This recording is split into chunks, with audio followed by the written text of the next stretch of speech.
بسم الله الرحمن الرحيم. هذه قصيدة شعبية حق المترددين بالسعودية كتبها وقدمها الشيخ البطل محمد بن سعيد النجادي. بسم الله الرحمن الرحيم. عظيم الشان دبرني مرادي بهذا القول بيت المربع وندعوك ربنا عجل النفكار وكان المغترب لله ينادي يقول يا رب بلغ من مرادي تحول بالفدو شجع بنادي هلا يا رب سهل ما تعسر لاني صرت في الغربه مشاهد وفي نحو البلاد اني مؤاهد وفي بعض الليالي نسيت شاهد ومن طول الفراق الله اكبر لاني بعد عزلي من بلادي ترك نومي عاشقي وجادي وهل الدمع اذا غنى الروادي في الالحم وقلبي قد تذكر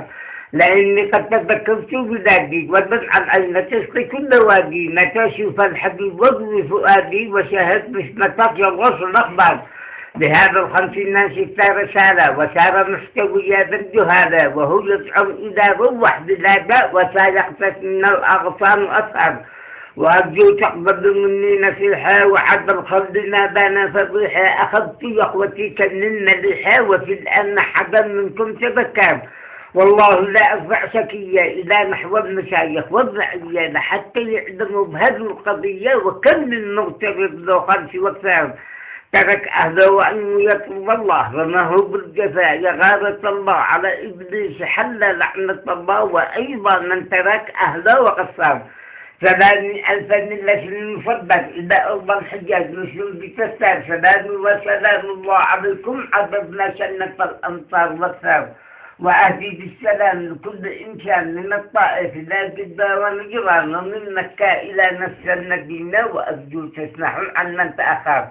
ومن نفس الرياض والقول سامد إلى البناء منادي كل عاند إنشاءهم بعد غربتهم أرانل وربي قد نهي عن كل منكر هلا يا طائبة لفري ظروفات لعد بنشك وطيب العروفات بلا عند الحد شهدي سلالنا على الأسواق وهو بالمعطر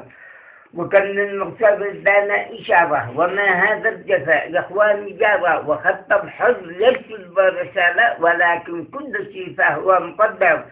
على كم من غرام طال استياقه وخلد لا يبادل من فراقه وهذا القول من نحن البفاقة تنادي وتقول يا الله بالأفكار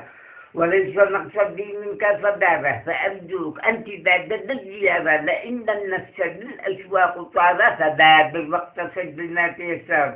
لأني شفت يا خليل وحدة مراقب عودتك يطول بعده ومن نفس الفؤاد نهدى بنهدى وفي الليل بحل حالي والأفكار والسلام عليكم ورحمة الله وبركاته.